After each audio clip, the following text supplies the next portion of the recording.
Mashhur ammo iste'dodsiz deb tanqid qilinayotgan turk seriallari yulduzlari ma'lum bo'ldi. Hande Erchel Qalbim eshigini qoq seriali orqali dunyoga tanilgan aktrisa ko'plab muxlislarga ega. Ammo tanqidchilar uni go'zal model, lekin kuchsiz aktrisa deb atamoqda. Ayrimlar Hande hissiyotlarini tabiiy bera olmasligi, rollari esa bir-biriga juda o'xshashligini yozmoqda.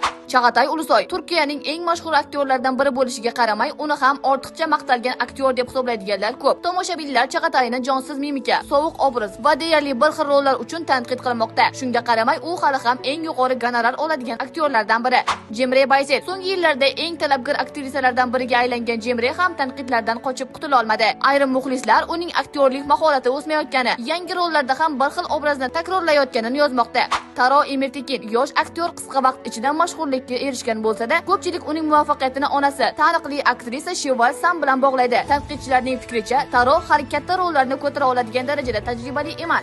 Feyza Jivelek Qizil sharbat serialidagi roli bilan tanilgan Feyza ham internetda eng ko'p muhokama qilinayotgan aktrisalardan biri. Uni ortiqcha mimika, sun'iy harakatlar va bachkana o'yin uslubi uchun tanqid qilishmoqda. Ayrimlar esa barcha rollarni onasi sabab olayotganini aytmoqda.